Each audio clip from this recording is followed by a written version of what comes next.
Бүгінгі өтетін тақырыбымыз 7-ші сыныптағы үшбұрыштардың теңдік белгілері, түзулердің параллелдік белгілері, үшбұрыштар теңсіздігі және 8-ші класстағы төртбұрыштар және олардың түрлері, қасиеттері.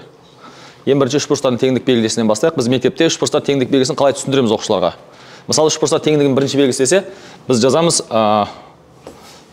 АВ тең, А1 В1, АС тең, А1 С1 және бұрыш В АС тең бұрыш В1 А1 С1 деп жазамыз. Енді оқушылардың орнына өзімізді қояқшы, біз жайт мұғаліміміз түсінеміз. Мынандай дәу әріптер өте қорқынышты көрінеді көзге, иә? Келісесіздер ғой, қараңыздаршы, АВ тең А1 В1 деген бала шатасып қалады ғой. Сондықтан мен өз оқушыларыма үйреткен кезде былай үйретемін. Жалпы мынандай нәрсенің бәрін жазбаймын. Сондықтан сіздерге де қайтадан өшіп тастаймын. Мынандай қорқынышты нәрсе жазбаймын. Мен былай үйретемін балаларға. Бірінші белгісі екі үшбұрыш сыза саламын. И былай үйретемін. Мына қабырға мен мына қабырға тең, мына қабырға мен мына қабырға тең, бұрыш пен бұрыш тең. Екеуі тең болады дей салам, болды. Әдемі ме? Жақсы, иә, осылай. Екінші белгісі. Енді қажет болса, мынау А болса, мынауда А, мынау В болса, мынауда В, мынау альфа болса, мынауда альфа деп жаза саламын. Енді әрине балаға түсіндірем, ол А деген әріптермен белгіленген екеуі тең екен. Және альфа десе, екеуі де бұрыштар тең екен, иә? Екінші белгісі. Бір қабырғасы мен іргелес екі бұрышы, иә? Тура сөйтіп жаза саламын. Бір қабырғасы және мына бұрыштары тең. Мынау екі рет сыз деген сөз, және екеуі тең емес деген сөз. Қажет болса, тоже альфа, бета, А деп жаза саламын. То есть, мынау А болса, мынауда А, мынау альфа болса, мынауда альфа, мынау бета болса, мынауда бета деп жаза саламын. Үшінші белгісі. Үш қабырғасы тең болса, мына екеуі тең болады. Яғни, мына қабырғасы А болса, мынауда А болады. Иә? Давайте енді букваларын жазбай қойық. Мына қабырға тең.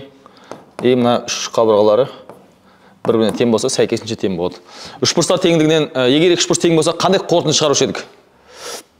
Егер екі үшбұрыш тең болса, онда олардың сәйкес қабырғаларда, сәйкес бұрыштарда, сәйкес периметрлерде, аудандарда бүкіл возможно элементтердің барлығы тең, иә? Сырттай сызылған шеңбердің радиустарда, іште сызылған шеңбердің радиустарда, сәйкес медианаларда, сәйкес биіктік, сәйкес бисектриса, яғни үшбұрышта қандай элемент бар болуы мүмкін, барлығы тең. Немесе басқаша балаларға бүйтіп түсіндіре саламыз, иә? Екеуін бір-бірін үстіне апарып қойсақ, екеуі бір-біріне тура беттеседі, иә? Дәптердің ортасын бүктеген сияқты. Бір түзудің бойында жатпайтын үш нүктеден және соларды тізбектей қосатын үш кесіндіден құралған фигура. Я балаларға тура осылай түсіндіреміз, иә? Яғни міне үш нүкте міндетті түрде бір түзудің бойында жатпау керек. С төбесіне қарсы қалғанда кіші с-мен белгілейтінбіз. Енді периметр десе үшеуін қосыламыз, ол жерде ешқандай проблема жоқ. Бұл жерде үшбұрыштың бірнеше түрлі элементтері бар. Қандай элементтер бар? Үш биіктігі бар, үш медианасы бар, үш бисектрисасы бар және орта сызықтан бөлек. Жақсы, орта сызығы бар. Тағы да орта перпендикуляры бар, дұрыс айтасыздар. Осыларға байланысты біз үшбұрыштың тамаша нүктелер деген тақырыпты өтетінбіз, иә? Давайте басынан бастайық. Үш медианадан бастайық. Айталық бізге үшбұрыш берілсін. Үшбұрыштың медианасы дегеніміз оның төбесі мен қарсы шыққан қабырғасының ортасын қосатын кесінде, иә? Мынау мынаған тең. Яғни мынау мынаған тең және мынау мынаған тең. Медиананың қасиеті үшеуі о нүктесінде қиылсын. Бұл жерде үшбұрышта медианасына қатысты теорема бар. Үшбұрыштың үш медианасы бір нүктеде қиылысады және қиылысу нүктесінде екіден бір қатынасында бөлінеді, иә? Балаларға тура солай көрсетсеңіз болады. Мына жақта 2х болса, мына жақта x, мына жақта 2y болса, мына жақта y, и мына жақта 2z болса, мына жақта z деп көрсетсеңіз болады. Мен кішкене қою жазып қойдым да. Осы қасиетті ұлттық бірыңғай тестілеуде, олимпиадада өте көп қолданылатын жағдайлар болады. Енді дәлелдеп уақытын алмай-ақ қойын. Дәлелдеудің қажеті жоқ деп ойлаймын. Біз қазір енді осы үш медиананың қиылысу нүктесі бізде ауырлық центр деп аталатын. Ауырлық центрі, басқаша айтқанда массалар центрі, иә? Яғни тура сол үшбұрыштың медиананың қиылысу нүктесіне бір нүктені қойып қойсақ, біздің үшбұрышымыз ешқайда құлап кетпей, иә? Және осы жерде міндетті түрде айта салу керек, үшбұрыштың үш қабырғасы АВС болса, А қабырғасына түскен медианасын МА десек, осыған қатысты медиананың формасы болатын. Қандай формасы еді? Кімнің есінде? Үшбұрыштың медиананың формасы? МА квадрат тең 2b квадрат плюс 2c квадрат минус А квадрат бөлінген 4. Немесе МА тең деп түбір астына алсаңыз болады, ештеңе етпейді. Бұл үшбұрыштың медианасының формуласы. Міндетті түрде балаларға жаттатқызған дұрыс. Осы медиананың формуласы бір 9 класстағы бір мән берілмей айтылады да, сол күйі қалып қалады, балалар соны ескермейді. Мен 7 класста медиана өттім, бірден формуласын алды жаттатқызған балаларға. Келесі ол үшбұрыштың 3 бисектрисасы. Бисектриса дегеніміз не еді? Бұрыштың қақ өкке бөледі, яғни мынау мынаған тең, мынау мынаған тең, және мынау мынаған тең. Яғни үшбұрыштың 3 бисектрисасы бір нүктеде қиылысады екен, және оның қиылысу нүктесі іштей сызылған шеңбердің центрі болады екен, іштей сызылған шеңбердің центрі. Енді бисектрисаның қасиеттері өте көп. Енді шектеу өте көп болғанда тым көп емес, бірақ маңызды қасиеттері бар, солар туралы айтып кетейік. Ең бірінші бисектрисаның өзін туралы айтайық. Мынау А қабырғасына, А төбесіне қарсы жатқан қабырғаны А, В төбесіне қарсыны В, С төбесіне қарсыны С десек, мынау Аға түсіп тұрған бисектрисаны L әрпімен белгілейік, L десек, онда формуласы бар. Кім айтады әріптестер? Жатқа білет кім? L квадрат тең VC жақша ішінде V қосылған С-ның квадраты азайтылған А-ның квадраты бөлінген В қосылған С-ның квадрат деген бисектрисаның да формуласы бар екен. Және осы жерде В көбейту С жақша ішінде В плюс С-ның квадраты минус А квадрат бөлінген В плюс С-ның квадраты. Және медиана мен бисектрисаның тағы да басқа қасиеті бар. Оны тамаша нүктеден айтып, содан қосымша тағы айтамын, Келесі 3 биіктік бір нүктеде қиылысады, Үшінші тамаша нүктесі 3 биіктік бір нүктеде қиылысады, ол орта центр деп аталады, Және төртінші 3 орта перпендикуляр бір нүктеде қиылысады, ол сырттай сызылған шеңбердің центрі болады. 3 биіктікті сызып қажет жоқ шығар, оны білесіздер ғой, биіктік сызу. Оны айтпай қойын. 3 орта перпендикуляр туралы айтайын ба, сызайын ба? Жоқ, қажет жоқ па? Жалпы орта перпендикуляр дегеніміз не еді? Жоқ, ол перпендикуляр деген басқа. Мен орта перпендикуляр туралы айтып жатырмын. Орта перпендикуляр деген медиана мен биіктіктен құралған нәрсе сияқты, былай қарасақ. Біріншіден тең ортасы болады. Мынау тең ортасы болады, мынаған тең. Және осыған перпендикуляр түсе салады міне. Тура бүйтіп. Тура сол сияқты мынада тең ортасын тапсақ, перпендикуляр түсе салсақ, мынау О нүктесі 3 орта перпендикулярда бір нүктеде қиылысады, және ол сырттай сызылған шеңбердің центрі болады. Радиус ол төбесімен қосақ радиус болады. Енді осы жерде тағы да маңызды не? Ақыры іштей сызылған, сырттай сызылған шеңбер туралы айтылып жатқаннан кейін, олардың радиустары туралы айтып салған бірден тиімді. Кез келген үшбұрышқа іштей сызылған шеңбердің радиусының формасы кішермен белгілейік. Ол қалай болушы еді?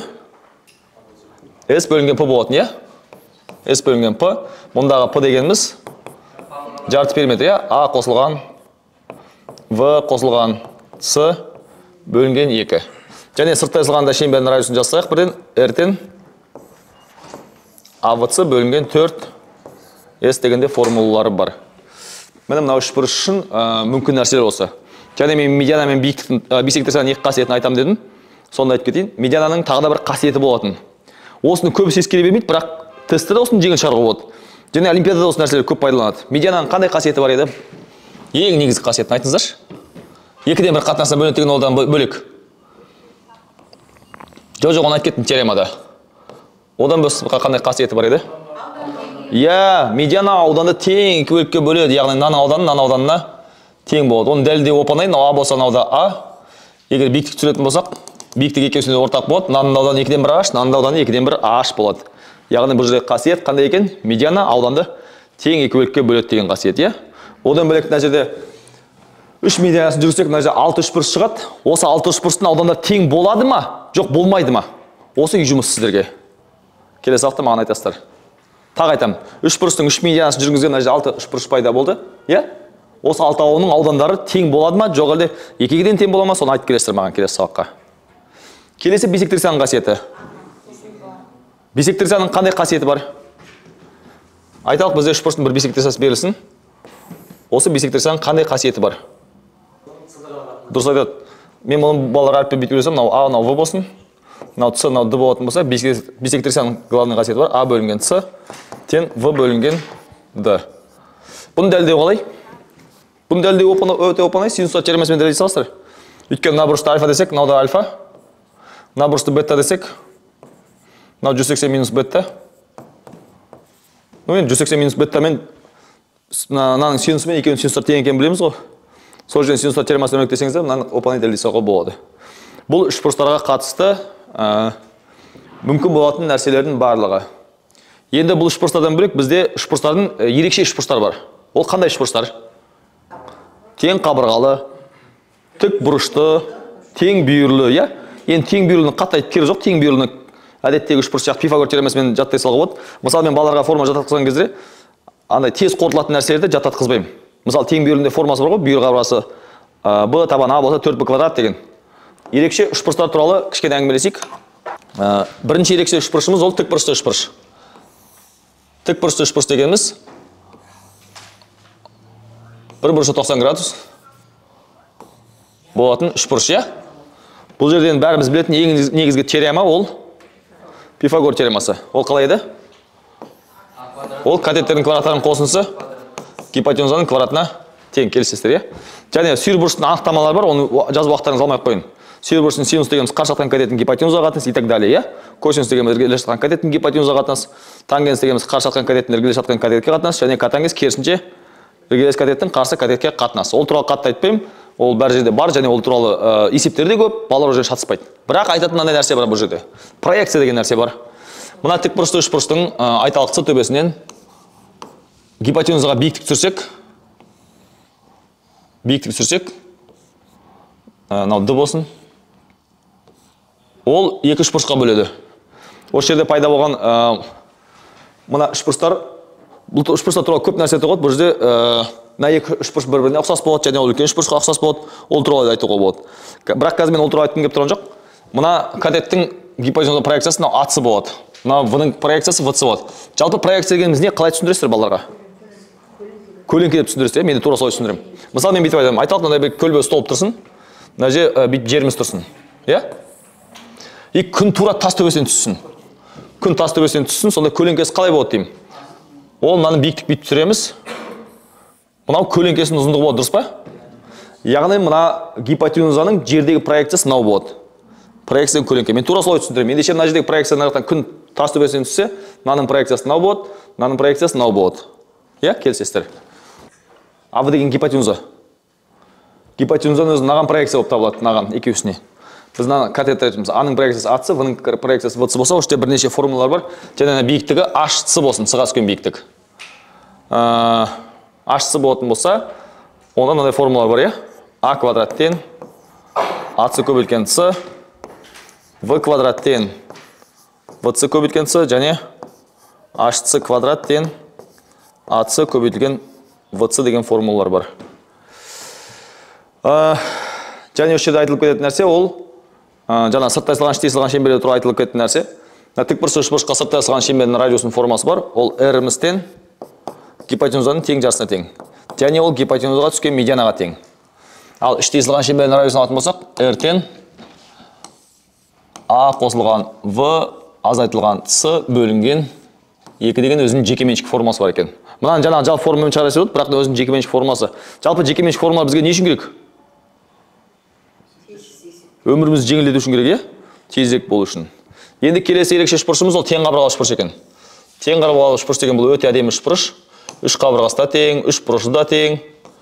Және ол 60 градустан қабырғасын А дейтін болсақ, бұған байланысты тоже бірнеше формулалар бар екен. Ол бірінші сырттай салған шеңбердің радиусының формасы. Ол дегеніміз А түбірасты 3 бөлінген 3-ке тең. Және іште салғандікі А түбірасты 3 бөлінген 6-ға тең. Бұдан қорытынды шығады. Онда R дегенімізден 2 екен.